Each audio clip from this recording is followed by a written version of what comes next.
grandes e médias cidades, drenagem, mobilidade, saneamento e programa Convive.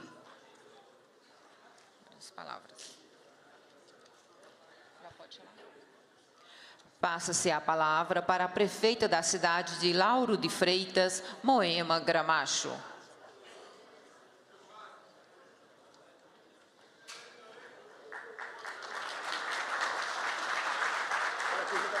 Vai estar na imagem do público agora. Por favor.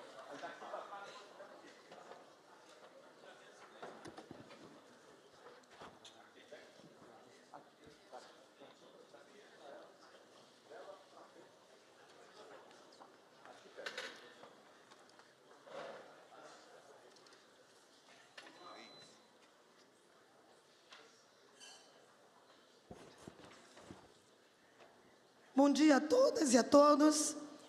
Eu gostaria de começar agradecendo a Deus por nos permitir estar aqui neste momento e dizer que aproveitei, cumprimentei e beijei a todos, porque sei que todos vocês queriam fazer isso, aí eu já fiz por vocês, viu? Eu quero cumprimentar e agradecer mais uma vez ao nosso presidente Lula, que volta e traz consigo a inclusão social mais uma vez. Nosso presidente, nós estávamos com muitas saudades do senhor. Esse país passou momentos muito difíceis. Se esqueceu do que seria incluir pessoas.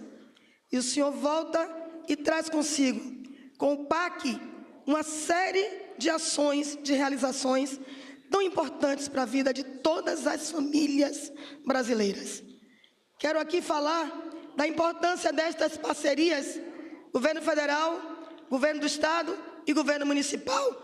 E cumprimentando o senhor, cumprimento a todos os ministros e a todos os demais membros componentes dos ministérios e aproveito para fazer um agradecimento em nome também de todos os prefeitos e prefeitas do Brasil. Aqui, sou vice-presidente da Frente Nacional de Prefeitos e Prefeitas e da Associação Brasileira dos Municípios. Mas falo aqui em nome de todos eles e, com certeza, o nosso agradecimento também faço em nome dos demais prefeitos, independente das associações ou frentes a que pertençam. Quero também cumprimentar, na parceria com o governo do estado, a todos os governadores e peço licença aos demais para agradecer e cumprimentar ao meu governador, Jerônimo Rodrigues, da Bahia. E assim, agradecemos a todos os governadores que juntos participam dessa reconstrução do nosso país.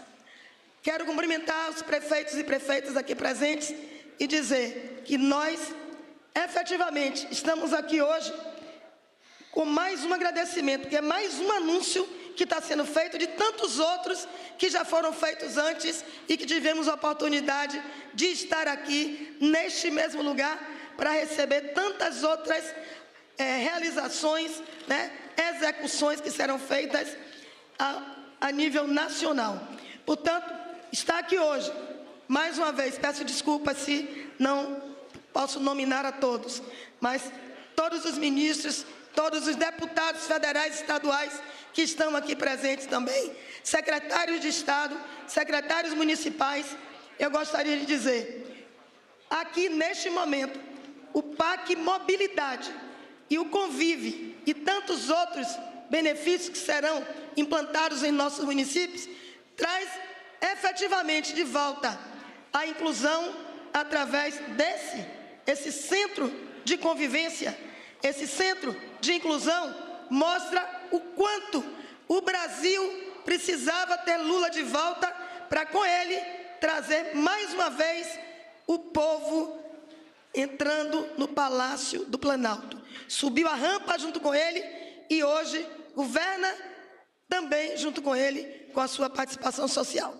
Não quero me alongar muito, mas quero, mais uma vez, fazer este agradecimento, não só pelo PAC Mobilidade que estaremos recebendo aqui, mas também por todos os outros programas que já foram anunciados, que já foram entregues, e temos certeza que continuaremos cada vez mais com o Brasil saindo do mapa da fome, com inclusão social, com desenvolvimento e com respeito ao povo brasileiro.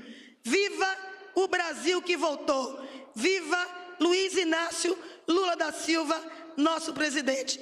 Viva a democracia que, com certeza, não será derrubada, porque o povo brasileiro acredita em Lula, acredita na justiça e acredita na sua força. Viva a força do povo brasileiro, viva a democracia. Um grande abraço.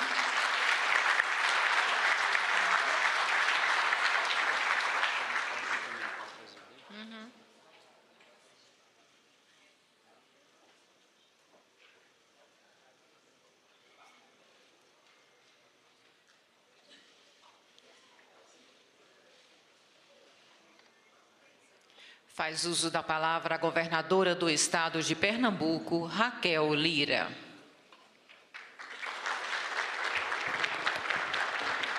Senhor presidente Lula, bom dia. Mais uma vez, quero cumprimentá-lo, agradecer a oportunidade de estar aqui. Falo em nome dos meus colegas, amigos, governadores e governadora do Brasil, fazendo uma saudação especial a todos os representantes aqui do semiárido nordestino, estendido, inclusive, fazendo uma saudação ao meu querido amigo Renato Casagrande, do Espírito Santo.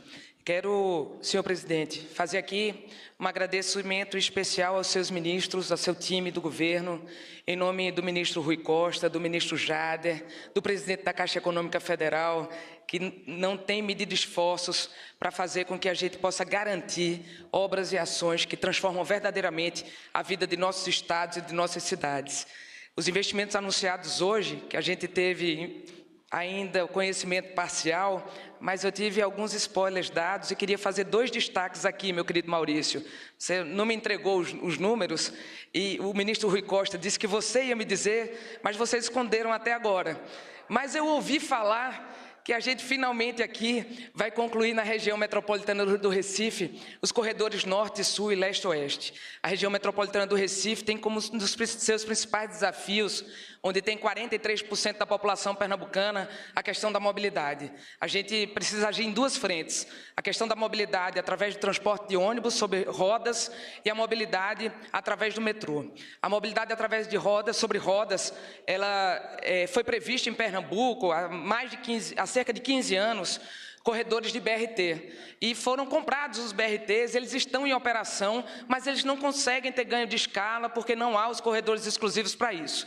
Nesse investimento são mais de 250 milhões de reais.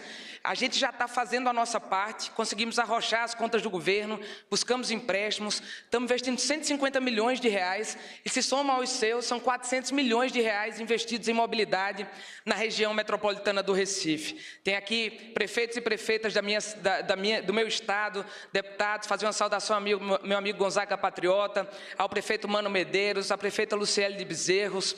E quero fazer aqui, presidente, em obra de macrodrenagem, uma outra referência. Está sendo agora, e mandar uma saudação especial a quem não está aqui, mas vai vibrar muito com essa notícia, a deputada estadual Débora Almeida, o anúncio da barragem de São Bento do Una. Essa barragem, ela vai contemplar uma região do agreste pernambucano, como é o meu agreste, que não tem água, mas é o 4º maior produtor de ovos do Brasil.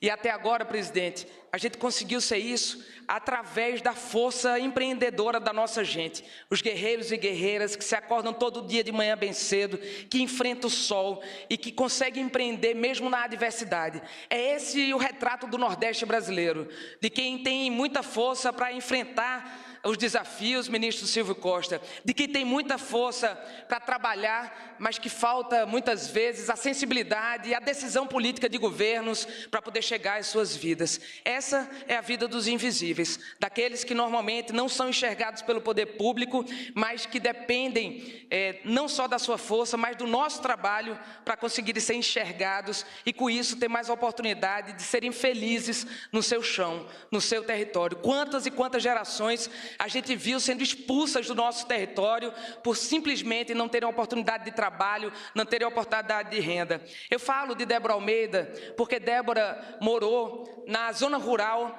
da cidade de São Bento do Una. E hoje, depois de ser prefeita da cidade por 2 vezes, ela é procuradora federal, ela é deputada estadual e ela luta de maneira incansável por isso. Ela representa muito do que é a força do nosso povo. Quero, por isso, lhe agradecer. Essa barragem anunciada hoje se somam às outras 4 barragens já integradas no PAC anterior, publicado pelo senhor, que trabalha sobre resiliência climática, garantindo a proteção para diversas cidades da Zona da Mata, que simplesmente, quando chove, em vez de ser bênção, porque a gente precisa de água, é morte, é perda e são cidades destruídas todas as vezes. São obras projetadas, senhor presidente, e iniciadas em 2010, 2011 e que agora a gente já está retomando. Obra da barragem de Panelas, obra da barragem de Gatos, Igarapeba, Barra de Guabiraba e agora o anúncio da obra de São Bento do Una. Quero, em nome do povo nordestino,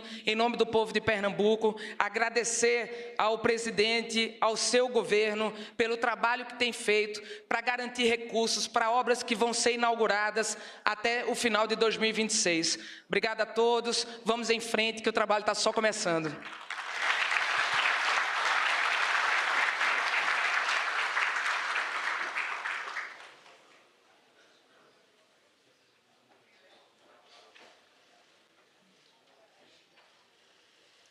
Faz uso da palavra o ministro das Cidades, Jader Filho.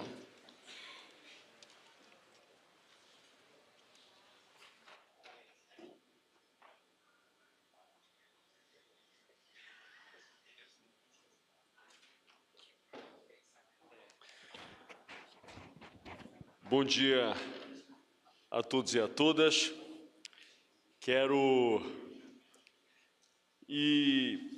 Presidente, a gente tem feito diversos eventos juntos e eu sempre, onde passo, tenho dito que o senhor é o maior presidente da história desse país. Mas alguns podem dizer que é porque sou seu ministro, porque sou seu amigo, porque sou seu admirador. Mas o que nós vamos hoje tratar nesta cerimônia, senhoras e senhores, retrata mais uma virada, mais uma retomada para esse país. Hoje, a gente finaliza a primeira etapa do PAC, do Ministério das Cidades, e os números falam, presidente, o porquê que o senhor é o maior presidente da história desse país. Senhoras e senhores, hoje nós vamos fazer aqui uma explanação de uma seleção que vai falar de cerca de 60 bilhões de reais, que é a retomada depois de 10 anos de grandes investimentos nesse país. Por isso eu não me canso em dizer, o senhor é o maior presidente da história desse país.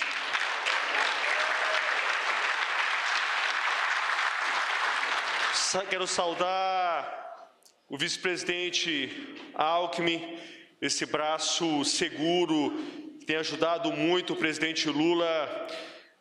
Temos também muito orgulho de ter o senhor como nosso vice-presidente, a certeza de que o Brasil tem 2 figuras que dão solidez, que dão segurança de que esse país vai caminhar e que ele está no rumo certo. Parabéns também ao senhor, nosso presidente Alckmin. Quero aqui saudar os nossos governadores aqui, agradecendo pela disponibilidade e pela possibilidade de terem vindo hoje aqui. Sabemos que o pedido foi feito não foi feito com antecedência necessária. Sabemos da agenda concorrida dos senhores, mas agradecemos de maneira muito feliz e sensível a presença de todos vocês aqui. E diante disso, de uma sexta-feira de julho, e todos vocês estarem aqui, então eu faço questão de citar nominalmente cada um de vocês, começando aqui pela governadora Raquel Lira. Parabéns, governadora, pelo dia de hoje.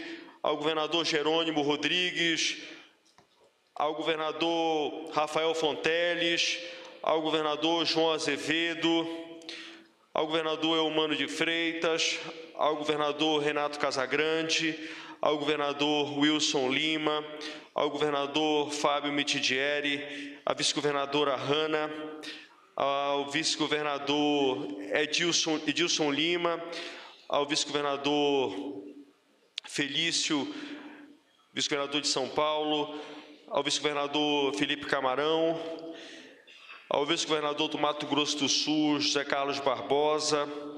Saudar também aqui os ministros, agradecendo também a presença de cada um e de cada uma de vocês aqui, iniciando pelo ministro Rui Costa, que, presidente, se a gente hoje termina essa parte do PAC, se é graças a ele e graças à equipe dele. Faço um agradecimento especial também à ministra Miriam Belchior, aos queridos Maurício, ao meu querido Garibe, a Helena e a todo o time, o Márcio Vale, a todo o time da Casa Civil. Obrigado pelo apoio de vocês. Eu gostaria de uma salva de palmas. Saudar aqui o ministro Ricardo Lewandowski, saudar a ministra Cida Gonçalves, o ministro Alexandre Padilha, o ministro general Marcos Amaro, o ministro Vinícius de Carvalho, o ministro Márcio Macedo, o ministro Gustavo Souza, o ministro Silvio Costa Filho, o ministro Laércio Portela, o querido amigo ministro Alexandre Silveira, ao querido amigo presidente da Caixa, que é o braço executivo de tudo que a gente vai falar hoje aqui. E a gente aqui quero agradecer muito o apoio incondicional que a Caixa tem nos dado no Ministério das Cidades. Leve o meu abraço e o meu agradecimento a todos que fazem a Caixa Econômica Federal, a você, Carlos Vieira. Quero saudar em nome da Moema Gramacho e do prefeito de Belém, Edmilson Rodrigues, a todas as prefeitas e os prefeitos aqui presentes, aos deputados federais, saudando aqui o deputado Ayrton Faleiro, os deputados estaduais, os prefeitos, senhoras e senhores.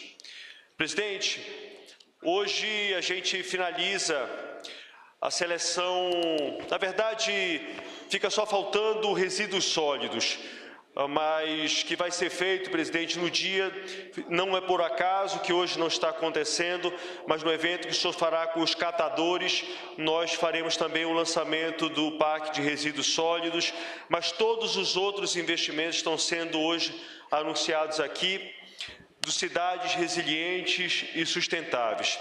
E nesse momento, presidente, onde a gente vê o que aconteceu no estado do Rio Grande do Sul, falar de resiliência, falar de adaptação é muito importante, é fundamental para que a gente possa enfrentar os novos desafios, para que as nossas cidades tenham equipamentos públicos preparados para os desafios que vão acontecer daqui para diante.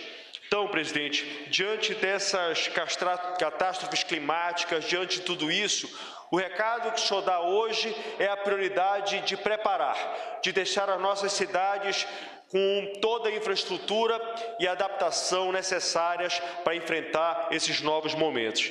Eu gostaria de pedir, presidente, aqui nós vamos fazer uma apresentação, conforme o senhor havia nos pedidos, de maneira bastante sucinta, mas com alguns números que sintetizam essa seleção a que a gente vai fazer hoje, presidente, que reúnem 707 municípios do Brasil, nos 27 estados da nossa federação.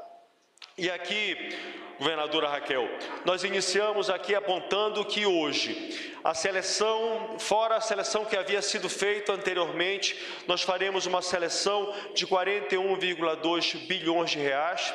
São 872 propostas nesses 707 municípios a que eu me referi. E, presidente, nessa seleção nós vamos alcançar de maneira direta e indireta, que esse também é um outro grande papel do PAC, que é a geração do emprego, que é a geração de renda, a ativação da economia brasileira. Serão 535 mil novos empregos diretos e indiretos das obras que vão se suceder, nessas obras que vão ser apresentadas aqui. Aqui, presidente, estão as seleções estão sendo feitas hoje, né? Que é mobilidade, drenagem, abastecimento de água urbana e esgotamento sanitário. E aqui vocês, pessoal, eu queria fazer aqui um parêntese em relação a essa seleção, presidente, de drenagem. Aqui tem um recado claro sobre como o senhor prioriza a questão da prevenção aos desastres, isso que foi abandonado nos últimos anos. Quando nós chegamos no Ministério das Cidades, para a prevenção a desastres, haviam somente 27 milhões de reais.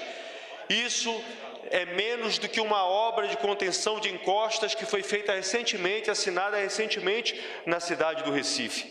27 milhões de reais é somente, presidente. E só hoje, presidente, o senhor que iniciou, veja bem, o senhor iniciou essa seleção e essa sinalização é muito importante que a imprensa entenda como o governo do presidente Lula enxerga a questão da prevenção. Quando o início da seleção do PAC, a seleção de drenagem, presidente, era da ordem de 4,8 bilhões de reais.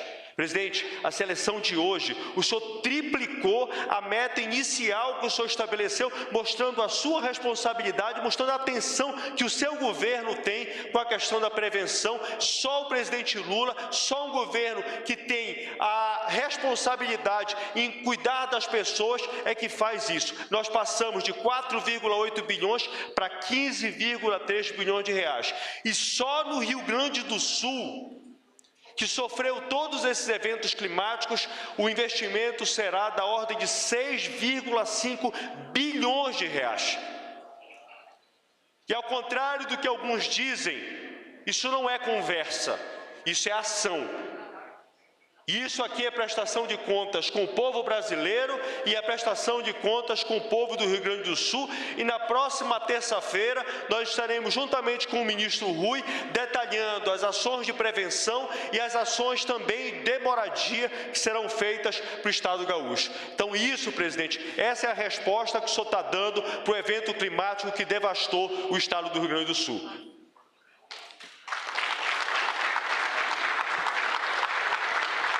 Aqui, presidente, rapidamente o mapa dos 24 estados que estão atendidos, a gente passando agora a tratar especialmente de mobilidade. É bom que se diga, o Ministério das Cidades e o governo federal, ele precisa ser provocado pelos estados. Tá? Então não é que os estados não foram atendidos, os estados todos que deram entrada, que tinham projetos que tinham o mínimo de solidez, todos esses projetos, todos os estados, tudo aquilo que foi possível ser atendido, foi atendido, e a gente estimula para que esses 3 estados da federação que não entraram com projetos, que eles possam fazer a próxima seleção que iniciará no ano que vem, para que a gente possa, na próxima seleção, presidente, atender os 27 dos estados da federação na questão da mobilidade urbana. Mas preciso, presidente, fazer aqui também uma atitude de responsabilidade, uma atitude também de justeza. Sendo justo, presidente, nós passamos 10 anos, presidente, sem seleção do PAC. 10 anos onde o governo federal não fez uma única seleção de grandes obras nesse país. O que aconteceu? Qual foi o fenômeno que aconteceu com os estados e os municípios? Para que os estados vão investir em projeto, governador Eumano, se não havia sequer uma única seleção, nenhuma sinalização para que fosse feito isso? O Estado vai gastar dinheiro com um projeto, com uma coisa que ele não sabe se vai acontecer. Então, acho que também, presidente, hoje tem uma sinalização muito importante para os municípios e para os estados da federação, que voltou, que os grandes investimentos retornaram e que eles podem, sim, investir em bons projetos, que se os projetos forem bons, como o senhor tem dito, serão atendidos. Então, nós teremos uma nova seleção no ano que vem. Então, é muito importante que os estados e os municípios se preparem, façam bons projetos, deem entradas que seguramente nós atenderemos na próxima seleção do PAC no ano que vem. E aqui, presidente, só em grandes números, serão 58 municípios em 24 estados, nessa seleção de 9,9 bilhões de reais. Isso aqui, presidente, melhora a qualidade de vida, atende à questão também da sustentabilidade ambiental, porque com isso nós vamos diminuir a emissão de CO2 e vamos dar o quê? Qualidade de vida para o povo, que vai perder menos tempo, vai gastar menos tempo no trânsito, que a gente fala aqui de metrô, de melhorar a qualidade do transporte público. Nós estamos falando também de faixas exclusivas que vão fazer com que as pessoas cheguem mais rápido em casa e que gastem o tempo com as suas famílias, lendo um livro, com lazer e não ficando dentro de um ônibus ou dentro de um metrô, parados e num sistema de transporte ruim. A próxima. Aqui são os investimentos detalhados, aqui em termos de metrô, da requalificação de trens urbanos, dos VLTs, BRTs, os corredores de ônibus e a requalificação e as faixas exclusivas. Serão, presidente, 330 quilômetros de vias dedicadas a melhorar o transporte público no país. Aqui, presidente, passando para a drenagem, esses são os estados da federação que foram atendidos. A próxima. Então, presidente, serão 190 municípios, numa seleção de 15,3 bilhões de reais.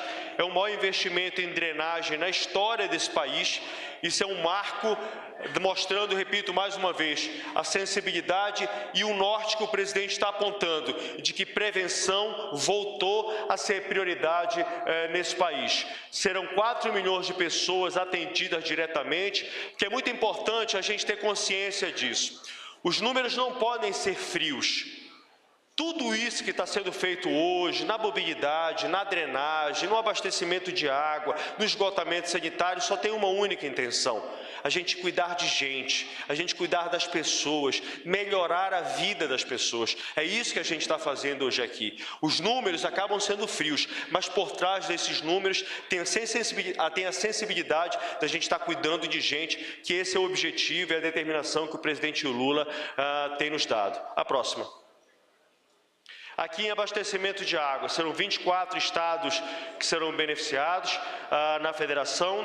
Como eu disse, na drenagem, todos os estados da federação foram atendidos. No abastecimento de água, serão 24 estados, esses divididos pela federação. Serão 300 municípios, de uma seleção de 5,9 bilhões de reais. Lembrando a importância da questão da água. A água é vida, a água é também... Berg, você sabe muito disso, que se você traz água, você diminui, presidente Alckmin, também a questão das doenças, você melhora a qualidade de vida das pessoas e faz as pessoas adoecerem menos. Aqui, presidente, eu faço um parêntese importante. Tanto no esgotamento sanitário quanto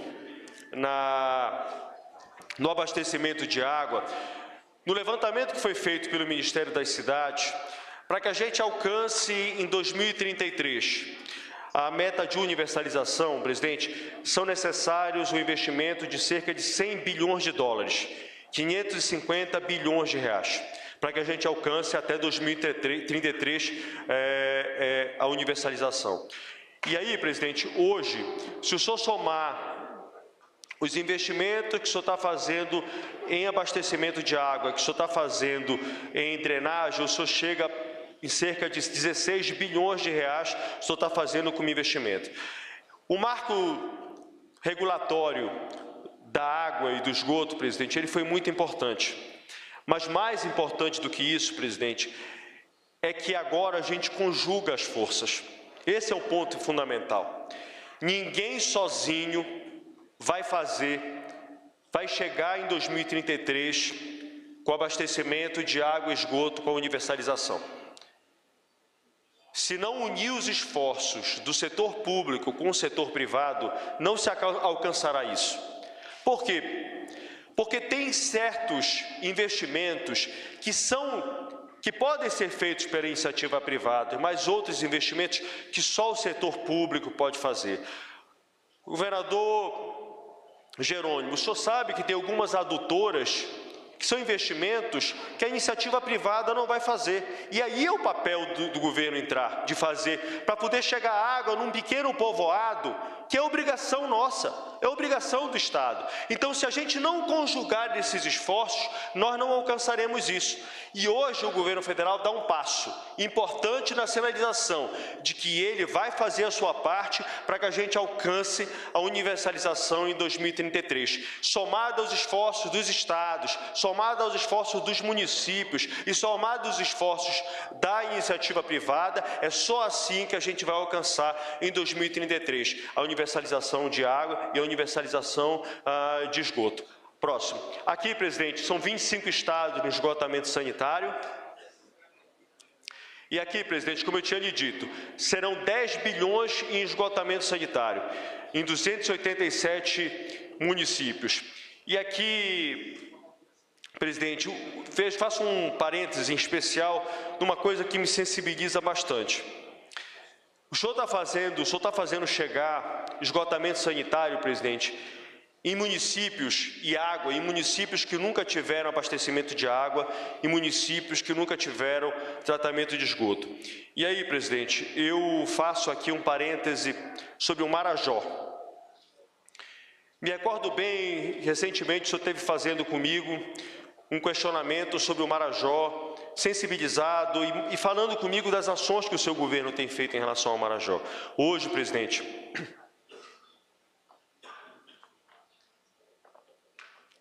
o senhor está dando, e eu sempre exemplifico o Marajó, mas, presidente, eu poderia falar dos 27 estados da federação. Mas o senhor conhece bem o Marajó e o senhor conhece o quão importante é a gente fazer chegar a água, é a gente fazer chegar o esgotamento sanitário ao Marajó. Hoje, presidente, nós temos só no Marajó mais de 10 municípios que vão receber investimentos, municípios como Oeiras do Pará, municípios como Gurupá, presidente, que nunca tinham visto esgotamento sanitário na sua história. E vão ver, graças ao seu governo, vão ver, graças ao senhor, e eu, como paraense, lhe agradeço, como um amante do Marajó, lhe agradeço muito a esse gesto do senhor para com o meu estado, e com essa atitude, presidente, eu acredito que o senhor vai conseguir resgatar o IDH desses municípios que precisam tanto da sua ajuda e do seu apoio.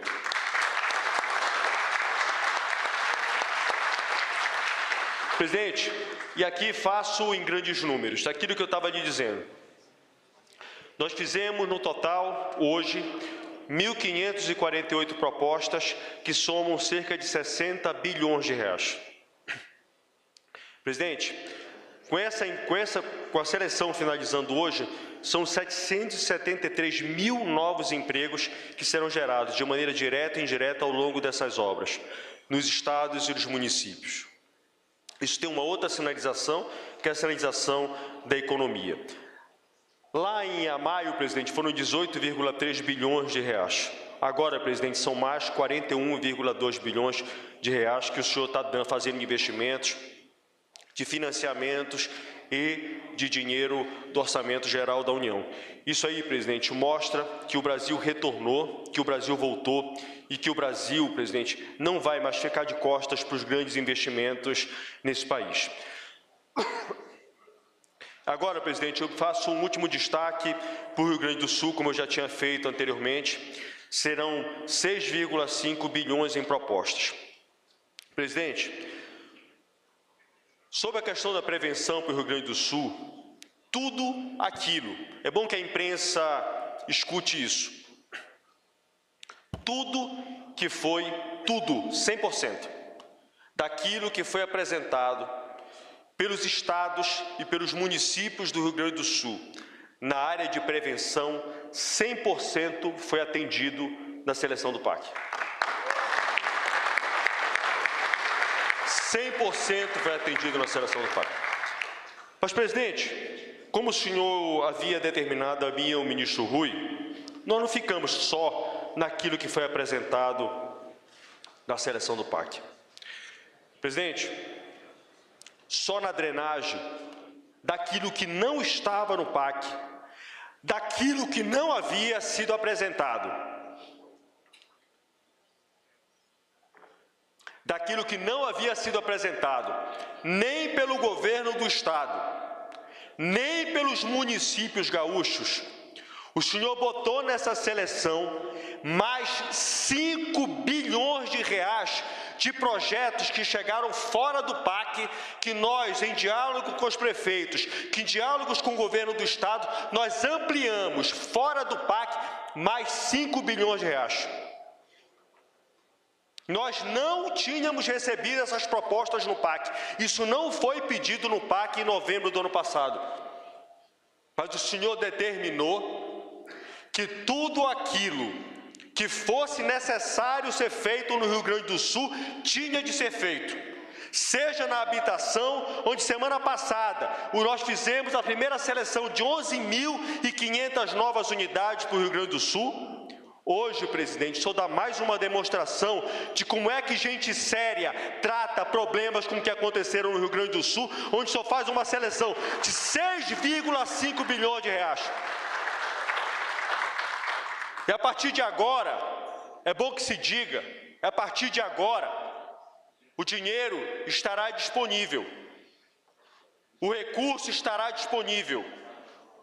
É importante que se tenha clareza disso, de que agora a necessidade de se acelerar do processo de contratação das empresas, do processo de licitação, do processo de seleção de como dos projetos que vão ser apresentados. Aqui a presidência da Caixa, nós estávamos conversando ainda há pouco, a Caixa tem uma equipe especializada para poder dar celeridade nesse processo de contratação também.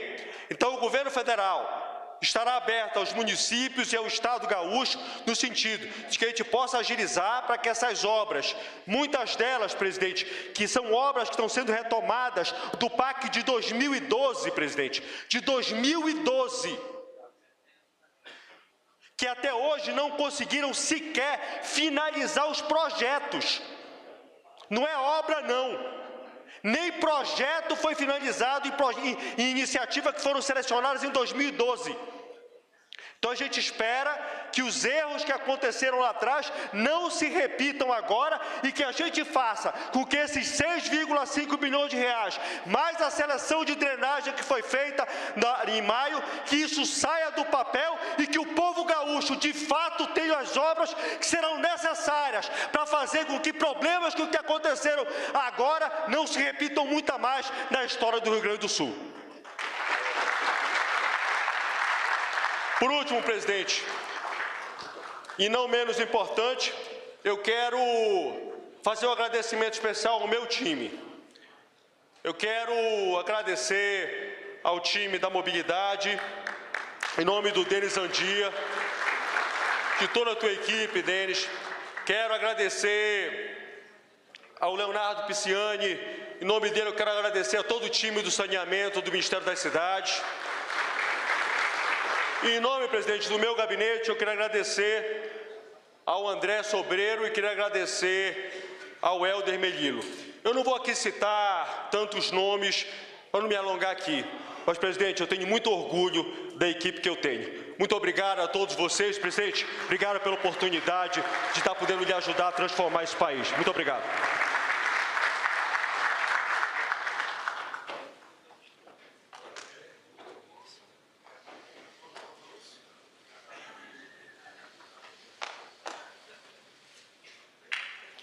Pronuncia-se neste momento o ministro da Justiça e Segurança Pública, Ricardo Lewandowski.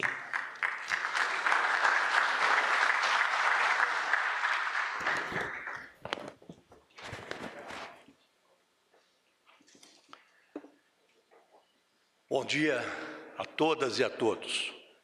Inicio cumprimentando o nosso presidente, Luiz Inácio Lula da Silva, que tanto tem feito e já fez por esse maravilhoso país que é o Brasil.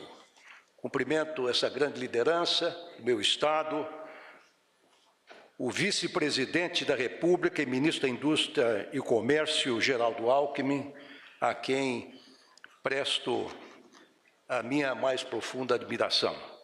Cumprimento o ministro-chefe da Casa Civil, Rui Costa, que tem sido uma liderança no que diz respeito à coordenação da ação de tantos ministérios tão díspares entre si, no que diz respeito às suas atribuições.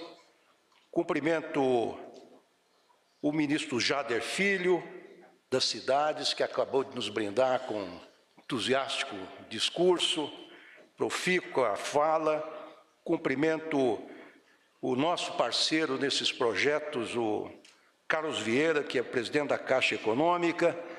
Cumprimento a governadora Raquel Lira, governadora de Pernambuco, em cujas pessoas cumprimento os demais ministros, demais governadores e governadoras, prefeitas, prefeitos, parlamentares aqui presentes, servidores da casa, especialmente jornalistas que nos prestigiam.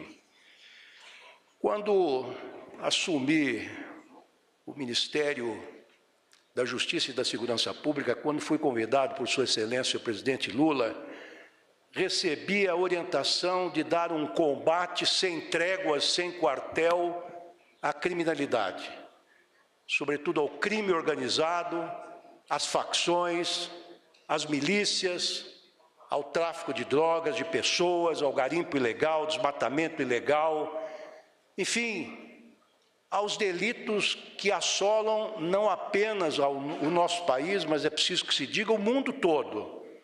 A criminalidade organizada é hoje um fenômeno mundial, não é algo próprio, característica do Brasil. Portanto, não temos nada que nos envergonhar nesse sentido, mas estamos prontos a fazer um enfrentamento sem nenhuma trégua a esse flagelo que hoje assola a humanidade como um todo. Mas nós sabemos que o combate à criminalidade, e que está no topo das preocupações dos brasileiros, do homem comum, assim como os problemas da educação e da saúde, não se combate apenas com a força bruta, com a força policial. É preciso que o Estado atue com um olhar abrangente, com um olhar respeitoso aos direitos e garantias fundamentais que estão escritos em nossa Constituição, na Constituição Cidadã de 1988. E dentre esses direitos e garantias fundamentais que estão inscritos e esculpidos em nossa Carta Magna, destacam-se ao lado dos direitos individuais, o direito à vida, à liberdade, à propriedade, à participação política, os direitos sociais. E esta é uma marca deste governo, uma marca indelével que vem sendo trazida desde os governos anteriores de nosso presidente Lula. E é por isso que nós estamos vindo a público hoje para dizer que, dentro desse contexto de combate à criminalidade, nós estamos trazendo um empreendimento social da mais alta importância para mostrar que o combate ao crime se faz também com ações sociais. Por isso que nós estamos nesta manhã no Palácio do Planalto para, com muita satisfação, anunciar a lista das cidades que receberão os centros comunitários pela vida, o Convive, que é um projeto extremamente generoso, que foi gestado em conjunto com o Ministério da Justiça e Segurança Pública e com a Casa Civil, e que se insere dentro do novo PAC. E nesta fase foram selecionados 30 municípios, e já diremos quais foram os critérios, em 24 estados. Portanto, temos 27 entes federados, contando com o Distrito Federal, praticamente todos foram contemplados e, sobretudo, as capitais. Nessa cerimônia, enaltecemos também o Pacto Federativo, porque o Brasil é uma república federativa, é a união não apenas do governo federal, como também dos governos estaduais, distritais e do município. E nós temos feito o enfrentamento da criminalidade exatamente com muito diálogo, sobretudo com os governadores. Ontem, senhor presidente Lula, tivemos a satisfação de termos em nosso ministério a reunião do secretário de Segurança do Consórcio do Nordeste. Estava esta reunião sendo capitaneada pelo nosso valoroso, combativo governador da Bahia, Jerônimo Rodrigues, que nos prestigiou com sua presença importantíssima. Nós estaremos no começo de agosto, por convite do governador Renato Casagrande e também do governador Ratinho, se Deus quiser, no Espírito Santo para participarmos do consórcio dos governadores do Sul e do Sudeste. E assim faremos, senhor presidente, em todo o país, dialogando com os governadores. Porque segurança pública não se faz isoladamente, não se faz nos gabinetes, se faz indo aos locais onde estão os problemas. A política deste governo é a integração das forças de segurança de todo o país, é a padronização de dados, é o esforço no sentido da troca de informações de inteligência e da promoção de ações coordenadas das forças de segurança.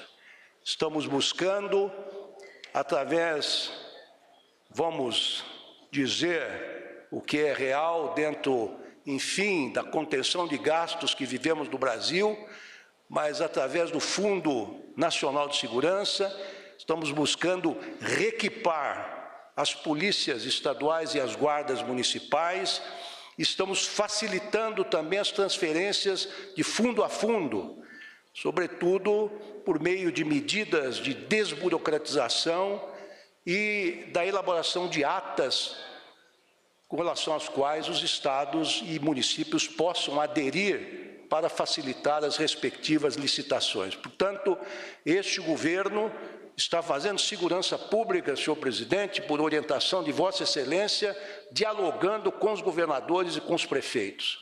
Nós não queremos agir isoladamente e assim será ao longo do seu governo, segundo a sua orientação.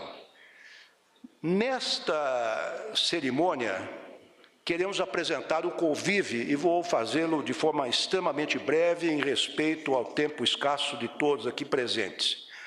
A premissa do convívio é a prevenção da violência em territórios vulneráveis.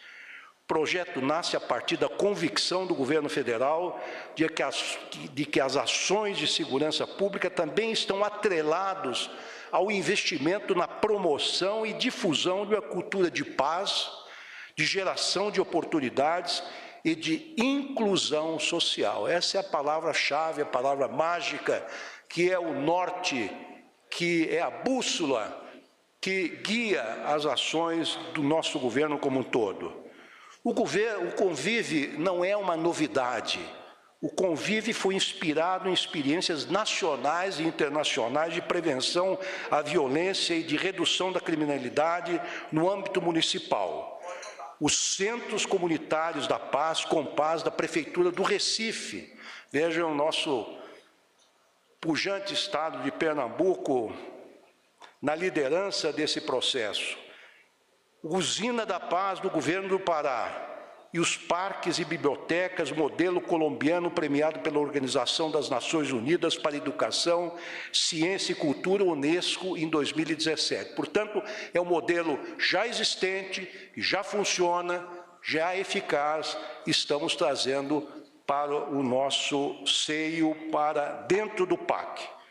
Todas essas experiências são baseadas no fortalecimento dos vínculos comunitários como forma de reduzir a violência e a criminalidade. Esses espaços públicos são voltados para a realização de atividades educativas e culturais com a finalidade de promover a inclusão social e a cidadania. A experiência de Medellín, na Colômbia, todos lembram, que era uma cidade, uma região assolada, não apenas pelo narcotráfico, mas também pelas guerrilhas, pela FARC, antes da pacificação daquele país, nos mostrou essa experiência que os projetos como o Convive são capazes de transformar a realidade desses locais mais vulneráveis. Os Compás do Recife e as Usinas da Paz do Pará trazem evidências de que esses projetos têm capacidade de promover impacto significativo na redução da violência urbana, incluindo crimes violentos intencionais. E combatem, sim, também o feminicídio, que, lamentavelmente, cresceu nos últimos anos, como mostram os dados coletados recentemente. Os nossos centros oferecerão uma série de serviços e programas nas áreas de educação, cultura, esporte, saúde, emprego e renda, assistência social e promoção de acesso a direitos.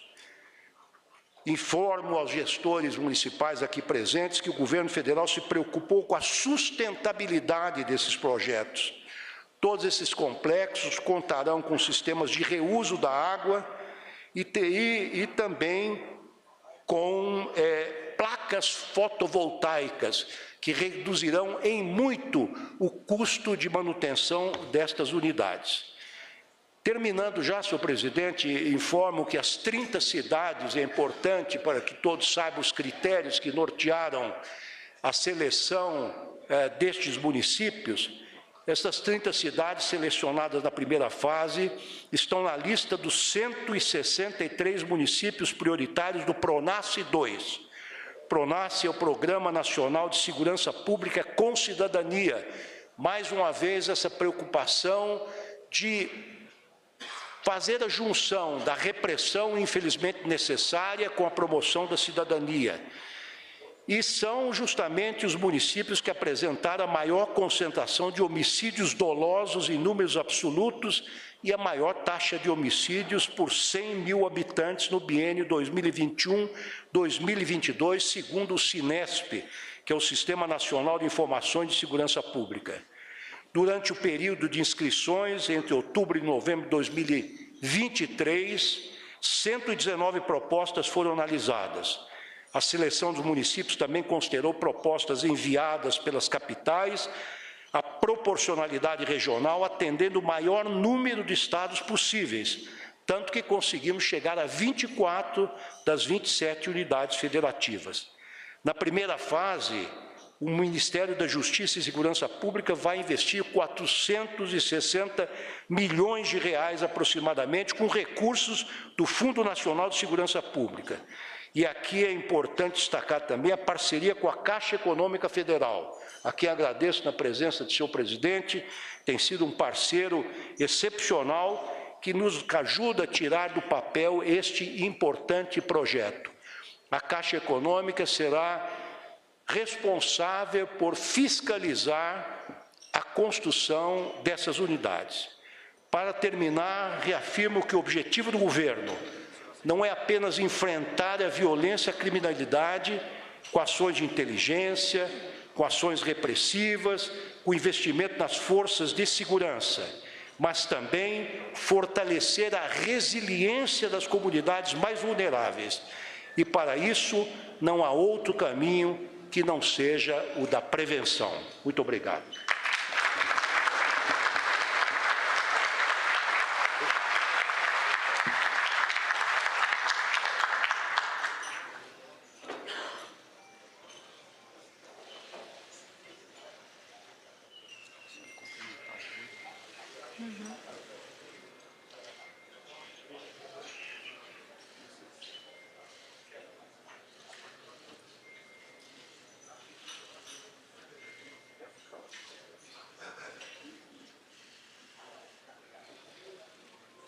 Faz uso da palavra o ministro-chefe da Casa Civil, Rui Costa.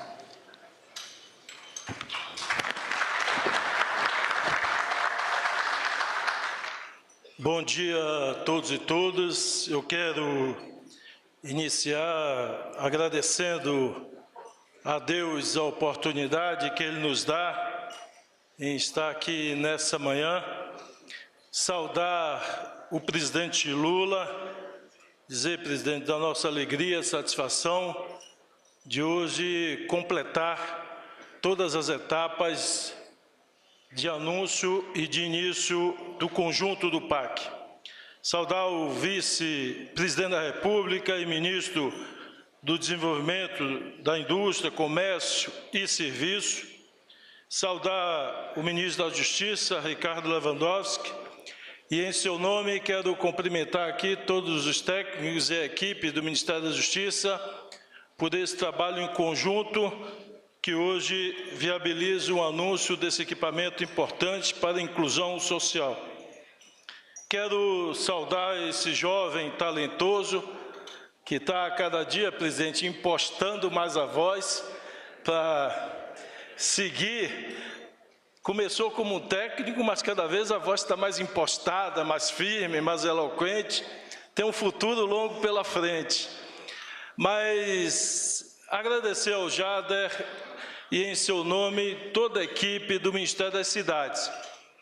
E, Jader, pedir desculpa à equipe pelas altas horas que nós estressamos aí, todos os temas, não foram poucos dias que nós passamos das 22 horas, 23 horas, presidente. Às vezes, quando começava de manhã, rompendo a hora do almoço, sem almoço, para poder dar conta de todas essas etapas. Então, vai aqui o nosso agradecimento, nossas desculpas, mas, graças a Deus, cumprindo nosso papel e agora iniciando uma nova etapa. Saudar os demais ministros, ministras, na pessoa do Padilha, que é o ministro das Relações Institucionais, ele que articula a relação federativa com governadores, prefeitos, parlamentares. Saudar o presidente da Caixa, Carlos Vieira, e agradecer, presidente, à governadora e aos governadores que estão aqui presentes. Eu liguei para a grande maioria dos governadores que estão sendo contemplados hoje. Liguei pessoalmente. Alguns não puderam estar aqui porque estão no exterior. Um governador pediu para transmitir, eu faço isso publicamente ao senhor, que suspendeu as férias para tentar chegar aqui, que foi o governador de Rondônia, mas ele não conseguiu o voo, dado a dificuldade da malha aérea para chegar, ele pediu que eu registrasse.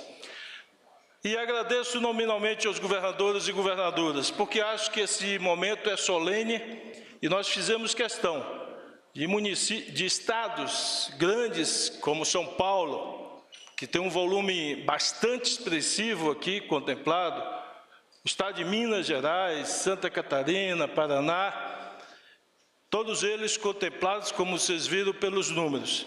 Mas quero ressaltar e sublinhar e deixar nosso agradecimento à governadora de Pernambuco, Raquel Lira, ao governador do Ceará, Elmano, ao governador do Espírito Santo, Renato Casagrande, ao governador de Sergipe, Fábio, ao governador da Paraíba, João Azevedo, ao governador da Bahia, Jerônimo Rodrigues, ao governador do Piauí, Rafael Fonteles, que, presidente, é um dia de anúncio do PAC, e ele me ligou ontem, ministro, eu tenho mais um outro tema para tratar com o senhor. E 8 horas da manhã já estava no meu gabinete pedindo mais investimento para o Piauí, um novo PAC para o Piauí. Ele é ligeiro. Saudar o governador do Amazonas, o Wilson Lima, a vice-governadora do Pará, Ana, lhe agradecer a recepção essa semana, presidente. Estivemos no Pará acompanhado do ministro Jader e, como eu lhe disse pessoalmente, voltamos alegres, entusiasmados. Estamos trabalhando muito, a equipe do município de Belém, do governo do estado do Pará, do governo federal, e nós podemos afirmar, presidente, faremos e o senhor se orgulhará da COP30 será realizada na Amazônia. Haveremos de vencer todos os obstáculos, mas faremos bonito, fazendo uma COP muito simbólica, carregada de simbolismo, mas também com a infraestrutura adequada para recepcionar as delegações do mundo inteiro. Saudar todos os prefeitos, prefeitas, agradecer a presença de vocês. Sei que é um momento difícil para prefeitos e prefeitas estar aqui. Nós estamos nas semanas das convenções partidárias do período eleitoral, então sei que é um esforço sair do município para vir, mas quero agradecer em nome de Moema, Gramacho, a todos os prefeitos e prefeitas aqui presentes. E saudar todos os parlamentares aqui também presentes, agradecer, mesmo no período de recesso, vocês fazerem um esforço de estar aqui para essa solenidade.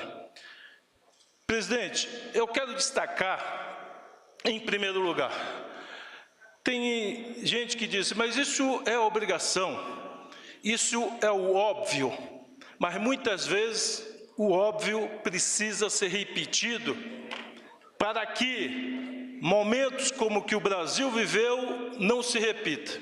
Digo isso porque desde o lançamento do PAC, onde nós ouvimos os 27 governadores, a esta etapa do PAC Seleções, que nós abrimos para todos os municípios do Brasil, todos os governadores, independente do partido político, independente se votou ou não votou no presidente Lula, independente se é situação ou oposição, o presidente orientou seus ministros: atenda à necessidade da população e usem critérios justos e transparentes.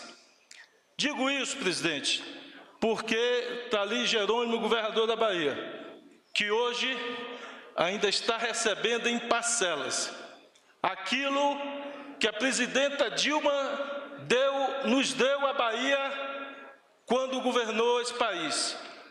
Recursos para ajudar o metrô e os corredores de mobilidade urbana. Pois bem, depois que a Dilma saiu, presidente, foram suspensos todos os repasses do metrô e dos corredores. Isso mesmo, foram suspensos os repasses, numa tentativa de estrangular o Estado da Bahia, de estrangular politicamente, como se dissesse: se quiser recurso, tem que ajoelhar e beijar as mãos, rompendo qualquer respeito federativo. E nós concluímos todas essas obras, presidente, com recursos públicos do governo do Estado. E hoje, Jerônimo vem cobrar o pagamento daquilo que a União deve ao Estado da Bahia, das parcelas não pagas. E nós dissemos a ele, presidente: devo, não nego, pago quando puder. Mas nós estamos pagando em parcelas aquilo que tinha contrato assinado, portanto é obrigação legal de fazer. Assim como, em outro evento eu disse, quando nós assumimos, tínhamos um contrato, ministro Ricardo Lewandowski, um contrato assinado com o Banco do Brasil, assinado para o empréstimo ao governo do Estado da Bahia. E na retirada da presidenta Dilma, simplesmente veio uma ordem para não liberar o recurso e o contrato assinado. E nós tivemos que recorrer ao Supremo Tribunal Federal, que deu uma liminar afirmando que o dinheiro era público e não pertencia a nenhuma pessoa física, pertence à nação brasileira e, portanto, acessamos o recurso de empréstimo somente com uma liminar do Supremo Tribunal Federal. Ressalto isso, presidente, para que essa determinação que o senhor nos dá fique cristalizada na imprensa, na sociedade brasileira, para que momentos como o que nós passamos nunca mais se repita nessa república de absoluto de respeito com os municípios e com os estados brasileiros. E aqui, usando critérios muito objetivos, como nós dissemos das outras vezes, tivemos, presidente, muitas demandas de macrodrenagem. Não conseguimos atender a todos, porque é evidente, pela limitação orçamentária, ou mesmo pela limitação de capacidade de financiamento dos nossos bancos públicos, nós tivemos que selecionar. E aqui utilizamos um critério muito objetivo. Foram aqueles municípios, aquelas localidades onde tinha um registro de alagamento forte e expressivo nos últimos anos. E por isso, tenho orgulho de dizer, presidente, que hoje aqui o senhor libera só em macrodrenagem para um estado de Santa Catarina, que não tem frequentado as solenidades aqui para receber os investimentos. R$1 bilhão para a macrodrenagem em Santa Catarina. Porque o que interessa é que o povo pobre, o povo que vive em lugares que alaga, na próxima chuva forte, não perca seus bens, seu patrimônio, sua casa ou, eventualmente, o pior, às vezes acontece, perdendo a própria vida. E por isso, nós atendemos a todos. E o critério foi muito explícito, comprovação dos que tinham maior desastre nos últimos anos. E aqui, presidente, hoje nós encerramos a seleção do PAC. O PAC Seleção são 82 bilhões de reais, divididos entre financiamento e OGU. Parte do OGU, presidente, e eu quero destacar isso para a imprensa especializada, não cobre, às vezes, 100% da obra. Por quê? Porque nós buscamos também que o OGU entre em alguns projetos, presidente, como aporte de PPP e de parceria com a iniciativa privada. Porque nós vamos realizar 100% da obra, mas alavancando o investimento privado com o aporte público através do governo federal. Ou mesmo o financiamento para essas PPPs e concessões viabilizadas por taxas de juros específicas, entre elas do Fundo do Clima para a mobilidade urbana e descarbonização das nossas cidades, cuidando, além do meio ambiente, da saúde das pessoas. Nesta etapa hoje, são 41 bilhões de reais que nós anunciamos.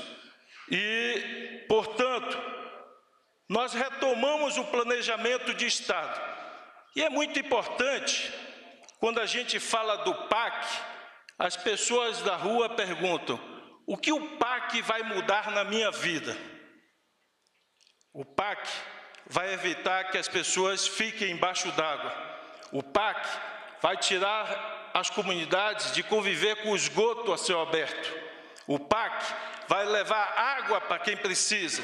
O PAC está levando creche para comunidades que não têm oferta de creche.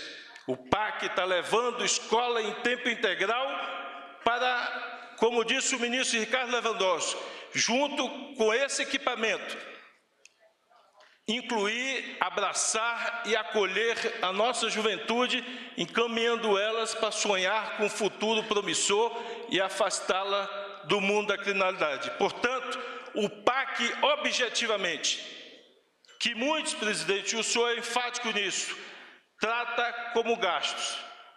O PAC significa reduzir custos da economia quando investe em logística, em ferrovia, em portos, em hidrovia, que o governador do Piauí foi hoje me pedir pela manhã. E, portanto, reduz custos da economia, aumenta a capacidade competitiva das nossas empresas, aumenta a geração de emprego. É isso que nós estamos fazendo aqui. E agora, em agosto, presidente, completa um ano do lançamento do PAC. E eu lhe disse hoje pela manhã que a boa notícia é que nós provavelmente chegaremos em agosto a 30% de execução financeira do PAC. 30%. Jader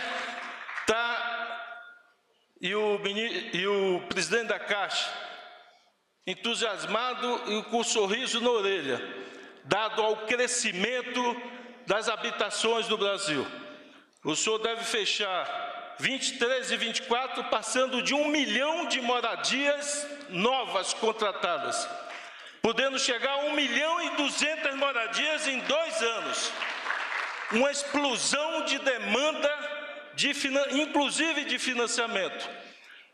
E nós, relembro a imprensa, nós mudamos um pouco o subsídio da faixa 2, demos um pouquinho mais de subsídio à faixa 2, E o que era expectativa, vice-presidente Alckmin, se tornou realidade. A migração de uma parte considerável da faixa 1 para o financiamento da faixa 2, porque nós melhoramos o subsídio.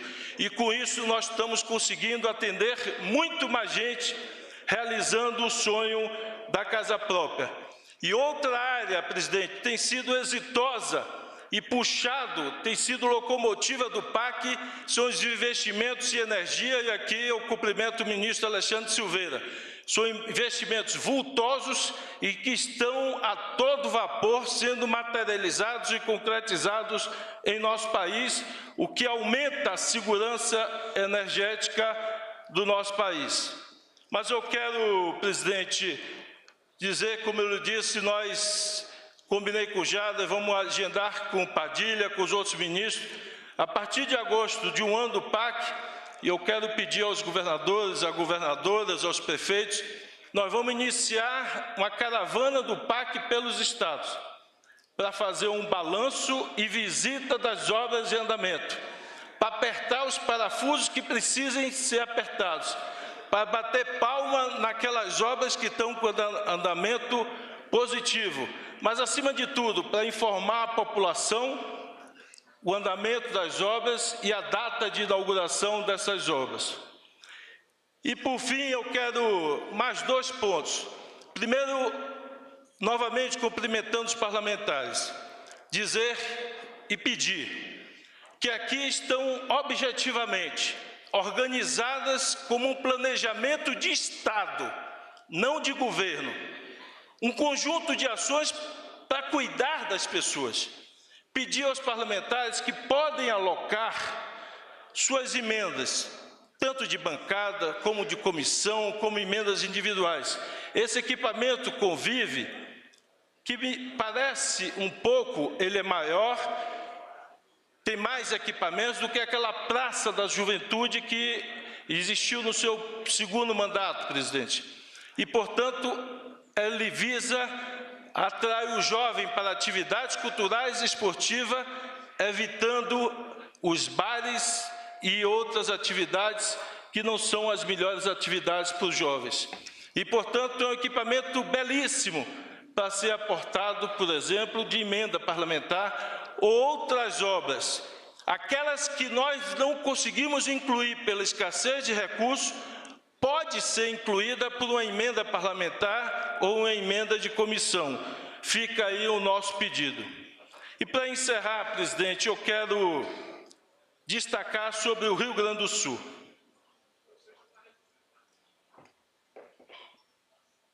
E, às vezes, eu vejo polêmicas, ou discurso, ou politização deste evento. E eu sou forçado a me lembrar da enchente em 2021 no sul da Bahia. Aquela enchente devastadora, que só tinha acontecido algo similar na década de 60, que destruiu várias cidades. Algo parecido com o que aconteceu no Rio Grande do Sul. E eu sou forçado a lembrar para comparar o tratamento que a Bahia recebeu naquele momento do tratamento que é dado hoje ao Rio Grande do Sul. Naquele momento, presidente, a Bahia recebeu desprezo, descaso e, eu diria, um certo deboche, porque a visita do então presidente daquela época foi para fazer uma motociata.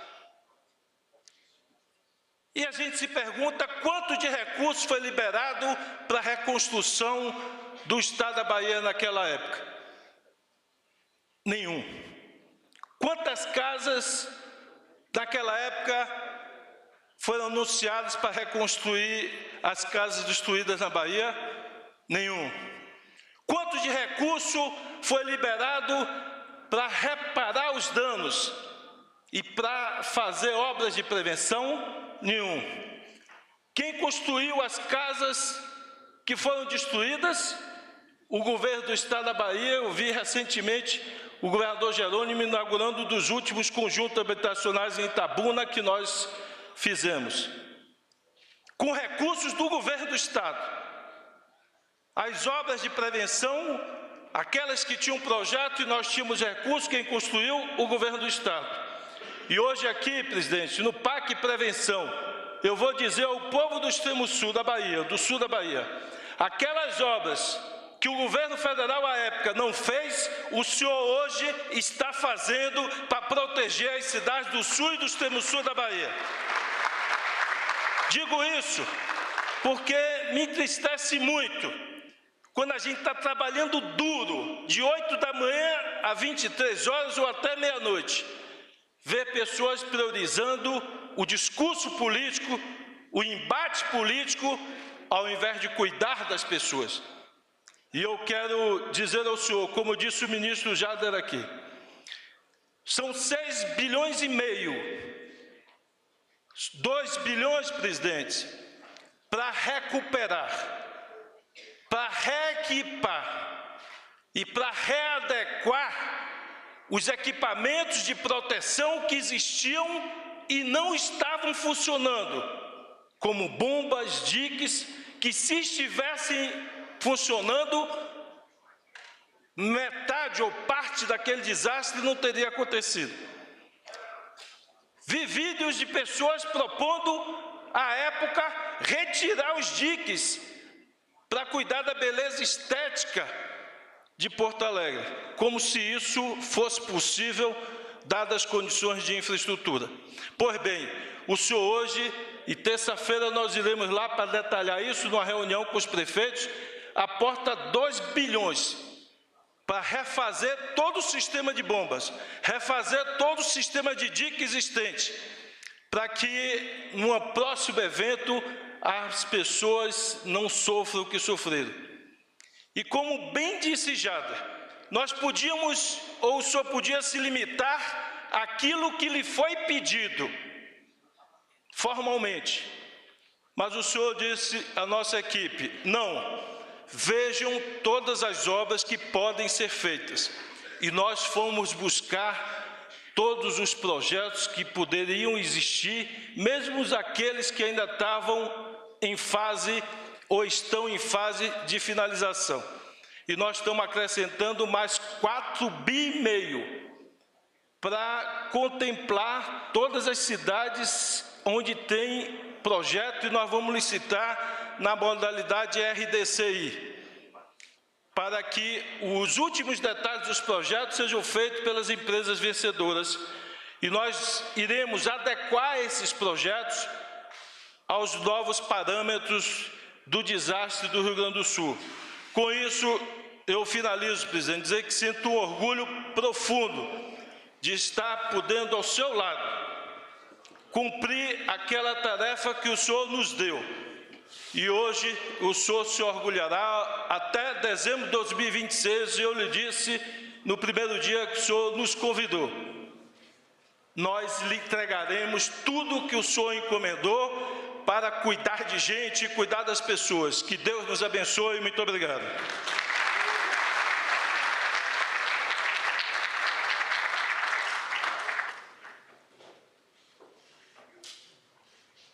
Senhoras e senhores, o presidente da República,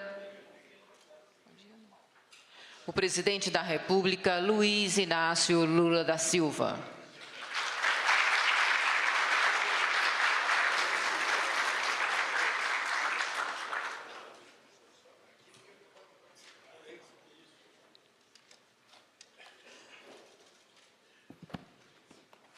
Você sabe que eu tinha comunicado ao meu chefe de cerimonial que eu não ia falar.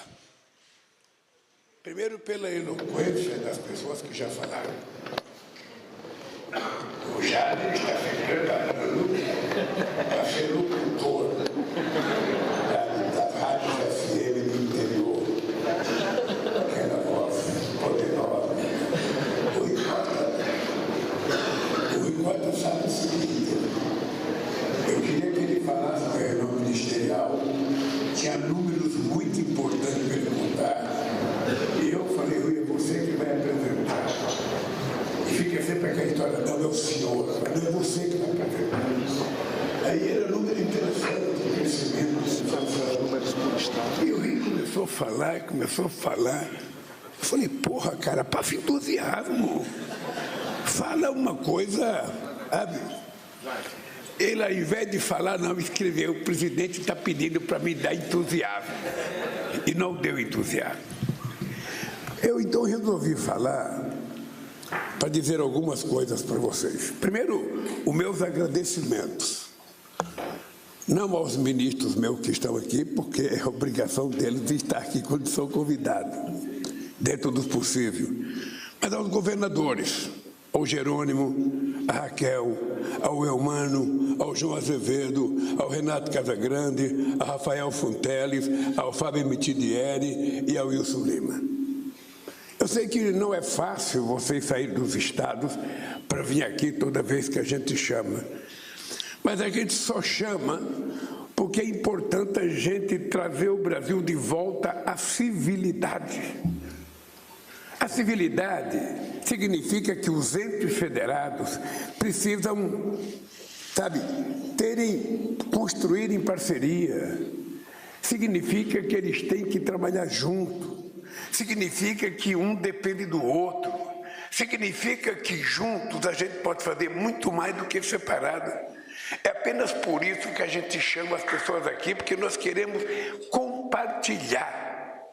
Nós não queremos chegar e dizer o governo federal está fazendo uma obra no estado de Pernambuco. Não. Nós queremos dizer o governo federal, em parceria com o governo do estado, em parceria com os municípios, estão fazendo tal coisa.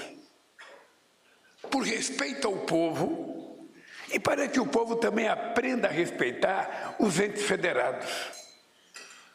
Porque, senão, o país desanda, o mau humor toma conta da sociedade. Então, eu resolvi falar para agradecer aos nossos deputados federais. Vocês sabem que nós conseguimos uma proeza extraordinária. Quem faz política sabe que meu partido só tem 70 deputados federais em 513 e só tem 9 senadores em 81. E nós, até agora, não tivemos nenhum projeto importante que nós mandamos rejeitado. Todos foram aprovados. Inclusive com duas coisas importantes, que foi o marco regulatório, a PEC da transição e a política tributária, que estava há 40 anos esperando que fosse votada. E ela foi votada com muita conversa dos ministros, do meu organizador político, Padilha, do presidente da Câmara, do presidente do Senado, porque a gente quer mostrar à sociedade brasileira que a convivência democrática, respeitosa na diversidade, é salutar para uma cidade, para um estado e para a União. Todas as vezes que eu viajo para o estado, eu convoco o governador. Convoco o governador porque eu quero que ele vá, eu quero que ele fale, eu quero que ele diga o que ele tiver que dizer para o povo lá. Alguns não têm comparecido. Possivelmente ainda pela imagem negativista de um presidente da República que só viajava para o estado que ele gostava, só viajava para atender amigos e não dava importância para aqueles que pensassem diferente dele. É uma coisa absurda. Pois bem, esse ato aqui é um ato que tem muitos significados. Eu digo sempre que eu vi o Jader agradecendo a equipe dele, o Rui agradecendo a equipe dele.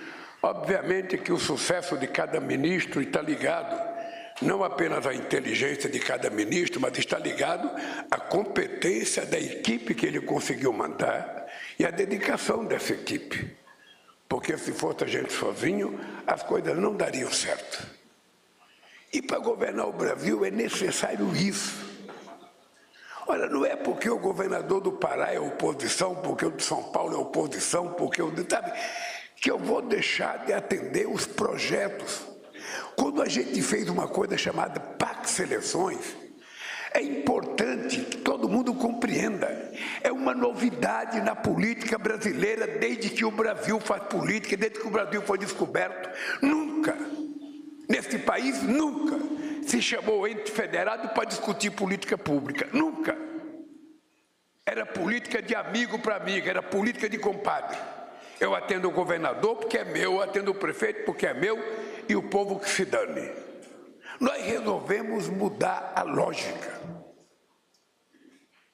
O que nos dá o direito de andar de cabeça erguida é que a gente não prioriza o governante, a gente prioriza a importância da obra e os benefícios que aquela obra leva para a população daquele município, independentemente se o prefeito é corintiano, são paulino, palmeirense, ou flamenguista, ou Botafogo. Não me interessa isso.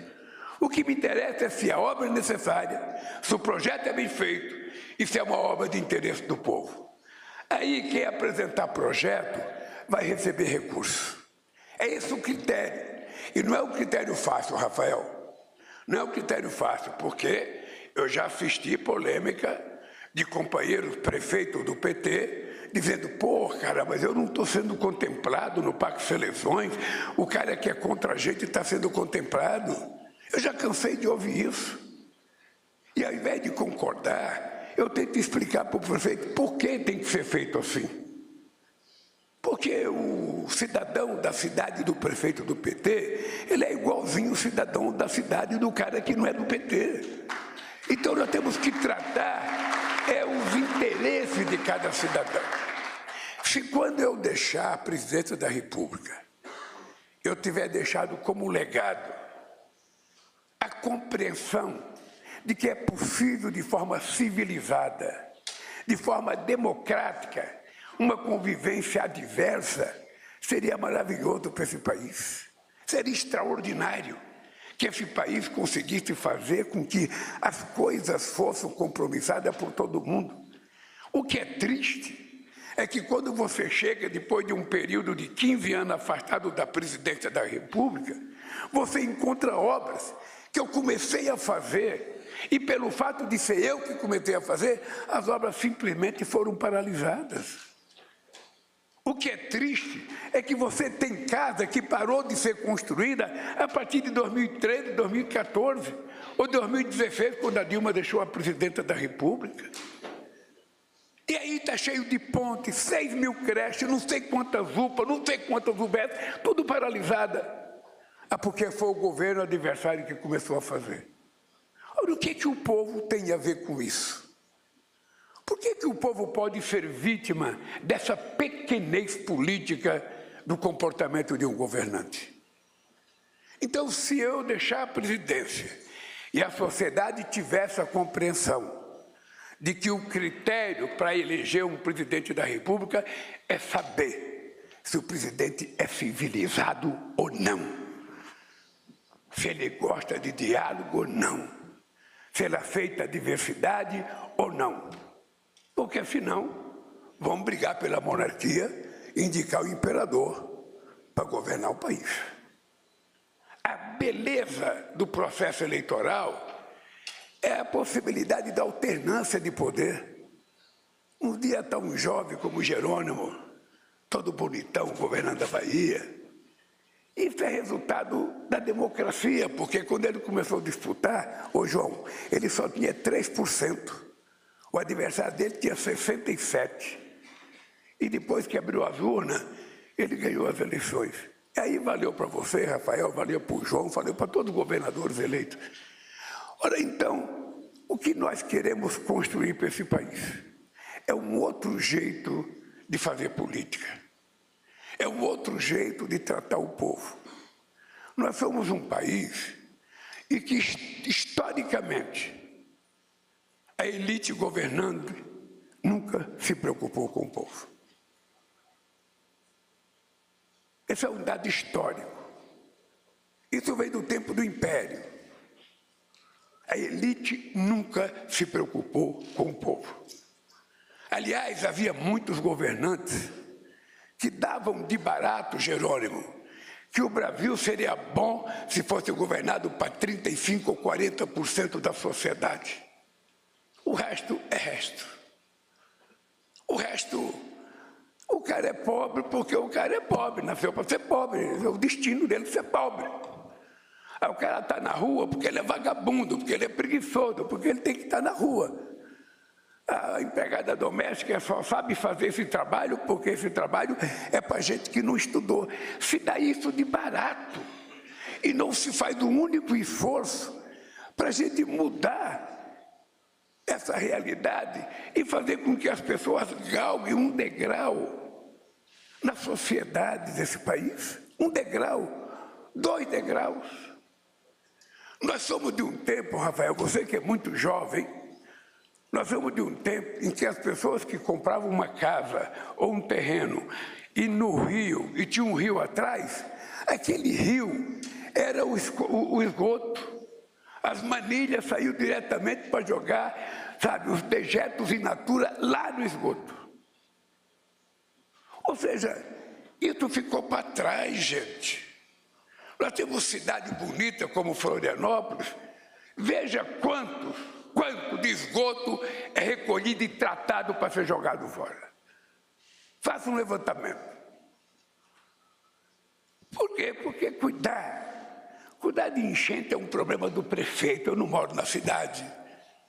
Cuidar de desbarrancamento, de deslizamento de terra é um problema de pobre que mora lá. Eu não moro lá. E assim as pessoas vão sendo esquecidas. E a gente vê que projetos que foram anunciados em 2012, sabe, sequer saíram do papel, em vários estados da federação, em várias cidades. Por quê? Porque cada prefeito, cada governador e cada presidente da República quer ter a sua marca. Ah, eu preciso ter uma marca. Se o Lula fazia assim, eu não posso fazer assim. Se o Lula gosta de vermelho, eu tenho que gostar de amarelo. Sabe, se o Lula faz a minha casa, a minha vida, eu vou fazer minha casa amarela. Se a carteira de trabalho é azul ou marrom, eu vou tirar uma verde e amarela. Ou seja, num critério imbecil de tomar decisão e de fazer as coisas num país que precisa tanto do Estado. E é por isso que nós estamos fazendo desse jeito. Esse é o último pacto de seleções que nós vamos fazer. Depois de 1 ano e meio de trabalho.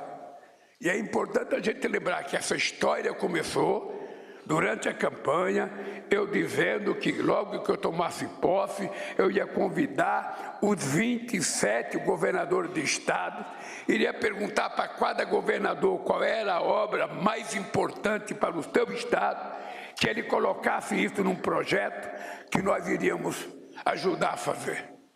E assim foi feito.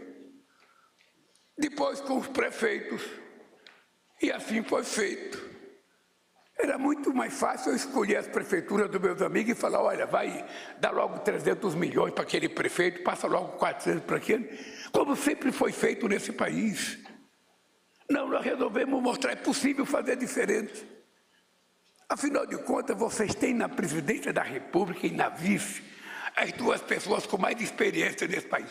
Eu digo sempre, só tem mais do que nós, o Dom Pedro, que foi 69 anos imperador, e o Getúlio Vargas, que teve 15 anos de um regime forte, sabe, que a pessoa dizia ditadura, e teve um período democrático de 50 a 54. Só eles têm mais experiência do que nós dois. O Alckmin, além de ser prefeito, 16 governador, 16 anos, ainda foi vice mais 2. Ou seja, ganha do Wellington, ganha do Valdez. Então, o que nós estamos tentando fazer é mostrar a gente que nós temos que governar esse país diferente. Nós temos que conversar com todo mundo, nós temos que dialogar, nós temos que ver o que a gente pode compartilhar, o que um Estado pode ajudar o outro. Por exemplo, vocês vão ver no Pacto de Seleção que os estados mais ricos e as cidades mais ricas, a gente está oferecendo financiamento. E os estados mais pobres, a gente está tentando colocar recursos do orçamento. Mas tem que ser assim mesmo. Tem que ser assim mesmo, é como o programa Pé de Meia. Nós estamos dando uma bolsa para os alunos do ensino médio, sabe, mais pobres. Seria bom se eu pudesse dar para todos, mas vamos chegar a 4 milhões de jovens, Rafael. 4 milhões de jovens. 4 milhões de jovens. E um estado como São Paulo, vice-governador, um estado como São Paulo vai receber Pé de Meia para 550 mil estudantes do Pé de Meia. Eu vou propor ao Haddad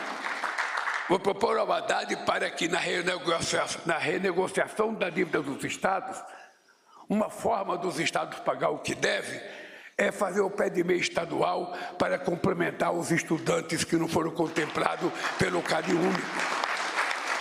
É um jeito bom de gastar dinheiro, investindo na educação desse país. Esse projeto que o Lewandowski apresentou, obviamente que é um projeto para 30 cidades, é um projeto piloto, mas isso foi pensado quando o Tarso Genro criou o Pronaf. Qual era a nossa ideia? Criar centro de convivência na perspectiva de fazer com que o povo pobre tenha acesso a coisas importantes. Eu fui esses dias anunciar o Instituto em São Paulo, no Jardim Ângela, lá no fim da Zona Sul de São Paulo, que era tido como o bairro mais violento de São Paulo. Eu saí de lá, conversando com a Janja no carro, eu falei, porra, é impressionante como esse povo está isolado do mundo.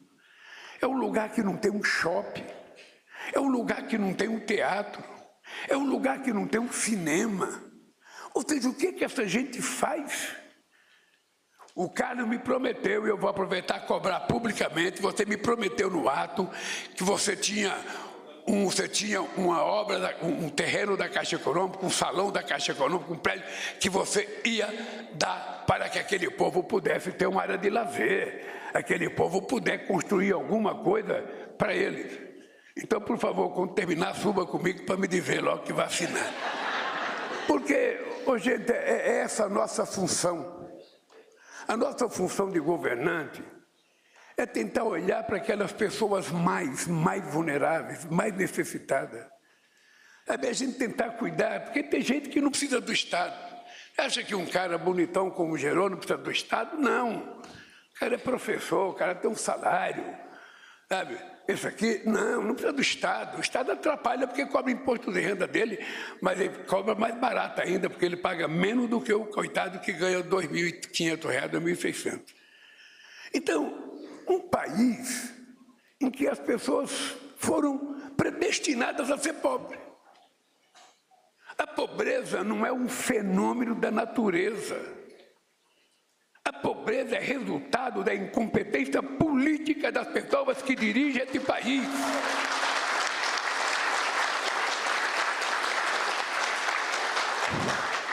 Eu agora, no lançamento do programa de combate à fome, que nós fizemos no Rio de Janeiro, eu estava contando para o Alckmin. A presidenta do FMI veio me abraçar chorando, dizendo que eu tinha emocionado ela. O que eu falei de verdade? O que eu falei aqui agora, a pobreza não é um fenômeno da natureza. Não está escrito, sabe, que a pessoa nasceu para ser pobre ou a pessoa nasceu para ser rica. Está escrito é que se o Estado criar as condições para que todos tenham oportunidade, que todos possam ter a mesma informação, os mesmos conhecimentos, a gente pode fazer uma mudança radical na sociedade brasileira. Minha mãe não precisava ter saído de Pernambuco em dezembro de 52, com 8 filhos agarrados no rabo da saia, para poder comer lá em São Paulo. Ela poderia ter ficado na terra dela, ficado com as irmãs dela, com os irmãos dela, não. Saíram. E está aqui essa beleza agora que o povo elegeu o presidente da República. Se ela não tivesse saído, talvez eu não estivesse aqui, Raquel. Então, eu fico pensando, gente, o seguinte, se a gente cuidar do povo, se a gente tiver um mínimo de carinho. Outro dia eu fiz uma experiência no sindicato. Você pega R$1.000, junta 100 pessoas e divide R$10 para cada pessoa. Tá? E você vai ver o que você dá R$1.000 para cada pessoa. E você vai ver o que as pessoas vão fazer. Agora você pega esses R$100.000, ou esses R$1.000, e divide por 100. O cara que vai receber 10, ele vai automaticamente fazer esse dinheiro voltar para a economia, porque ele vai comprar as coisas, necessidades dele, vai comprar coisa básica, vai na boteca, vai na padaria, o outro vai para o banco. Daí porque eu queria que vocês colocassem na cabeça de vocês uma ideia que não é de economista. Economista não fala isso, porque quem estuda muito não pode falar isso, é só para quem é quase analfa como eu. Bote na cabeça a seguinte ideia, Jader. Muito dinheiro na mão de poucos significa o Brasil de hoje. Significa pobreza, significa analfabetismo, significa prostituição, significa fome. Como é que pode a gente ter acabado com a fome em 2014 e eu voltar em 2023 com 33 milhões passando fome outra vez? Como é que pode? Como é que pode em 2010 a indústria automobilística vender 3.800.000 carros, não, em 2012, 3.800.000 carros, e em 2023 tinha caído para 1.900. O que aconteceu nesse país? Qual foi o terremoto? Qual foi o furacão que fez com que a gente, em 15 anos, reduzisse a nossa produção naquela indústria que era o carro-chefe do PIB brasileiro na década de 80, caísse pela metade? Ou seja, então, companheiros, eu queria dizer para vocês o seguinte: esse lançamento de hoje é uma convocatória para que a gente possa trabalhar junto, para que a gente possa compartilhar. Outro dia o Rafael me fez um pedido. Ele falou para mim: ó, o Rui Costa está bravo, porque o Rui Costa acha que eu estou pedindo muito. É porque ele quer fazer um problema no Rio Parnaíba, tá? E aí eu descobri que o dinheiro da Vale é para isso. E da Eletrobras tem 1/3 para o Piauí. Então nós vamos ter que garantir que esse dinheiro chegue para que possa fazer as coisas que tem que fazer. Sabe? É porque é assim, gente. Todos vocês são mais espertos do que eu e sabem que política a gente não aprende na universidade. A gente não aprende. Você pode ir para Harvard, você pode ir para Ciespo, vai para onde você quiser. Você não aprende política. Política é uma coisa, sabe, é distinto. Política é sensibilidade. Política é tomada de decisão. E vocês sabem que tomar decisão não é fácil. Sobretudo quando você tem uma pressão de muitos lugares. Se você ganha as eleições no Brasil e resolve governar, dizendo que pobre é pobre mesmo, que trabalhador não precisa de aumento do salário mínimo, esses dias o presidente do Banco Central deu uma declaração para a imprensa que eu não quis acreditar. Eu não quis acreditar. Um cidadão jovem, bem-sucedido na vida, diz o seguinte: esse negócio do aumento do salário mínimo e a massa salarial crescendo pode gerar inflação. Ou seja, significa que para não ter inflação é preciso o povo ganhar pouco? É preciso? Será que essa pessoa não tem respeito? Será que as pessoas pensam que alguém ganha um salário mínimo porque quer ganhar um salário mínimo? Será que alguém pensa que a pessoa é pobre porque quer ser pobre? Não. Não. Deu oportunidade a um pobre, como o povo deu a esse pernambucano aqui, que ele vira presidente da República.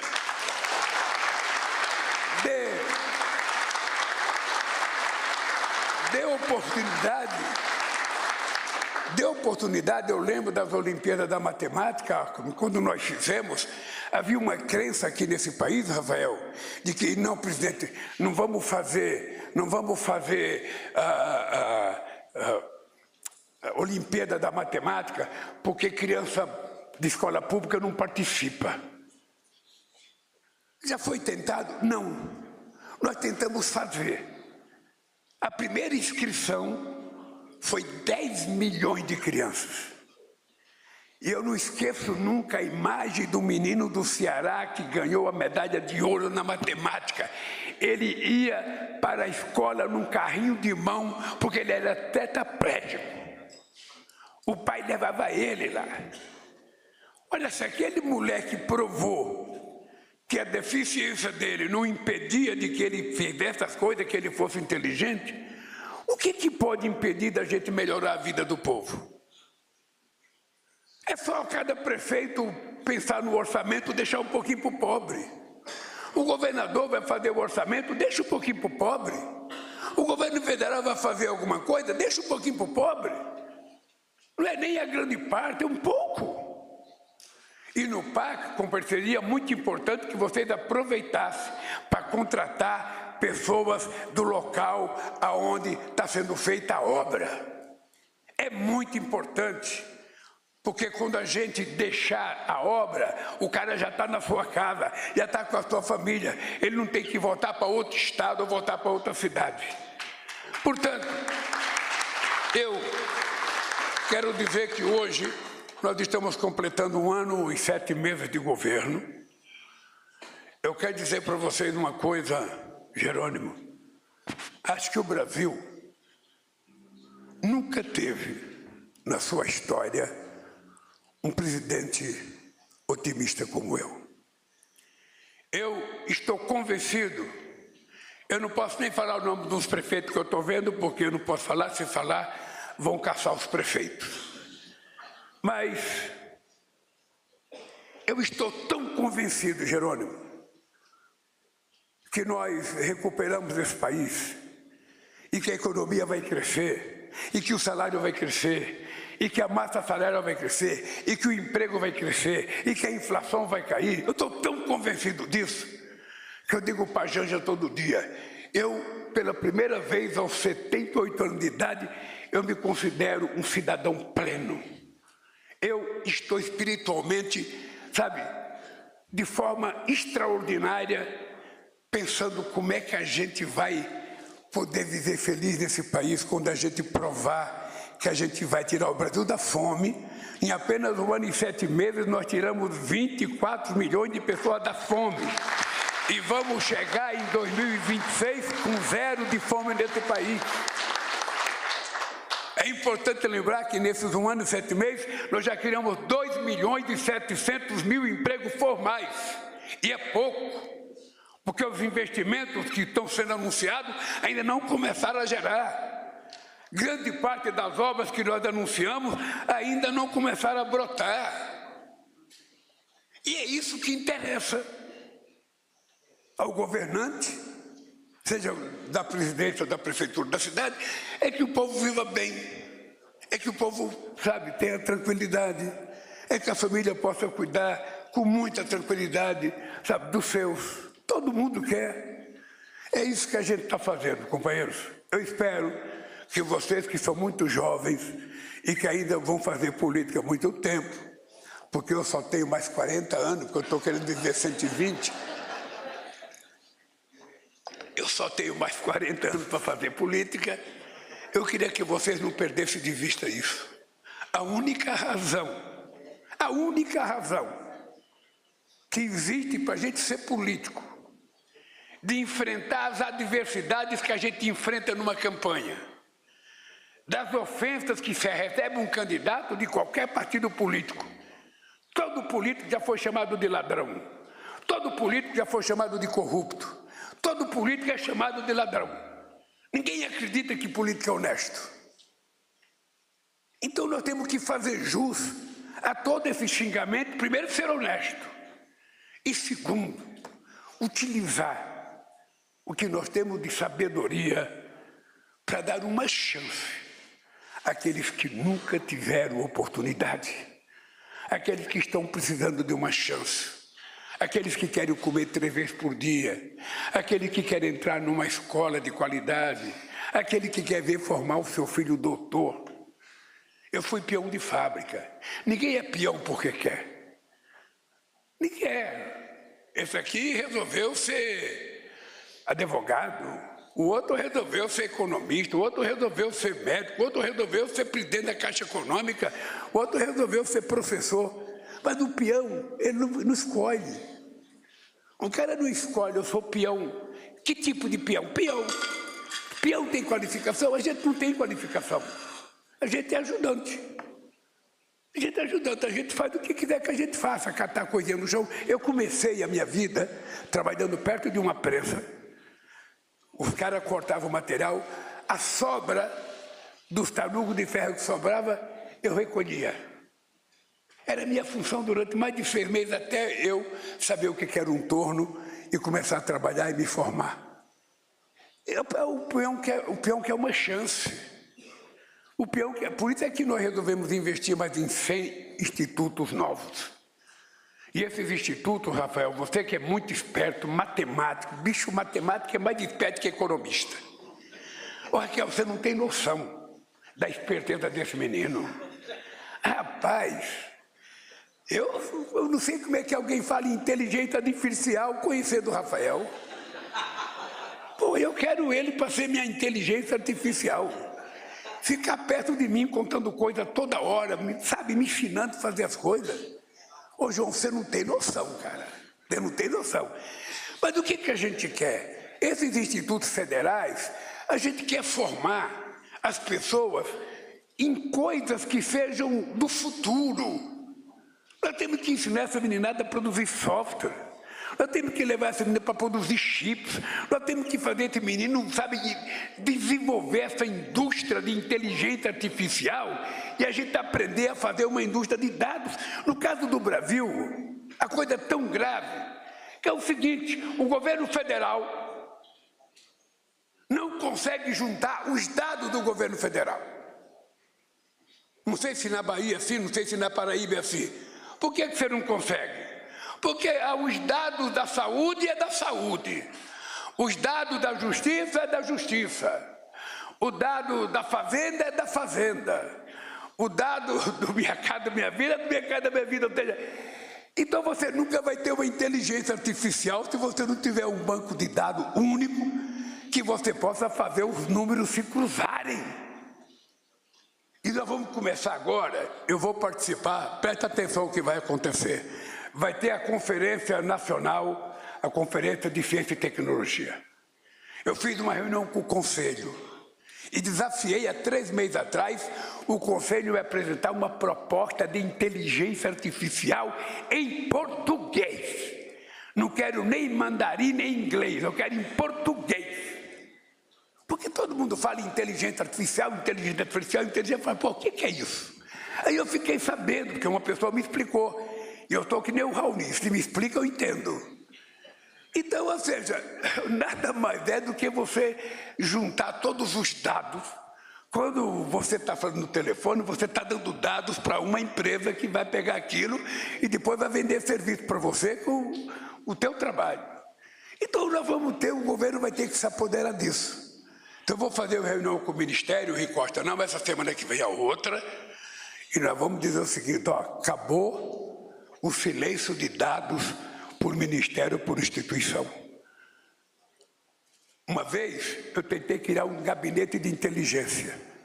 O general Félix era o meu ministro da Casa Civil, o ministro da Segurança Institucional.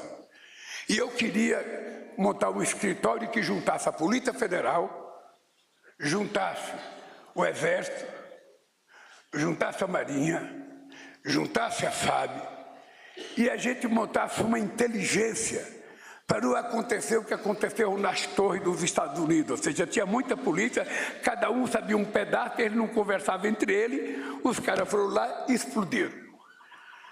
E você sabe que nós não conseguimos, Rafael? Você sabe por quê? Porque informação é poder.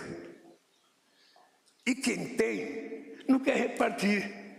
Ah, os dados do Cade Único é meu. O dado do SUS é meu, o dado da Previdência é meu, o dado não sei do que é meu. Ou seja, aí o Brasil fica sem. Então, eu vou ter uma reunião com o Ministério e se prepare na pauta. Um dos assuntos é que nós vamos socializar as informações para que o Estado brasileiro comece a utilizar a inteligência artificial em benefício de todos nós. Companheiros, obrigado pela presença. Obrigado pela presença, prefeitos que eu não posso anunciar, ministros, deputados e companheiros da imprensa. Escrevam muito bem sobre o que aconteceu nesse 1 ano e 7 meses de governo, porque eu vou dizer para você, João, as coisas vão dar certo. Eu falo com a Haddad todo dia, Haddad, cabeça fria, cara, porque se tudo der errado, ainda vai dar certo. Se tudo der errado, ainda vai dar certo. Então, é com esse clima que nós precisamos governar esse país. Daqui para frente, companheiros governadores, se preparem, porque as coisas já foram plantadas, algumas já estão brotando, e agora é época da colheita. E eu vou viajar o Brasil inteiro para discutir com governadores e com prefeitos, inaugurar obra, sabe? E fazer com que o povo brasileiro volte a acreditar de que ele pode ser feliz. Um abraço, gente, e até o nosso próximo encontro. Esta cerimônia está encerrada. Pedimos a todos que aguardem seus lugares a saída do presidente. É isso, nós acompanhamos ao vivo o anúncio de novos resultados do PAC Seleções. Os investimentos anunciados hoje somam 41 bilhões e 700 milhões de reais para os 26 estados, o Distrito Federal e 710 municípios. São projetos nas áreas de mobilidade urbana para médias e grandes cidades e prevenção a desastres naturais, com drenagem e esgoto, além de abastecimento de água e construção de centros comunitários. Com o novo PAC Seleções,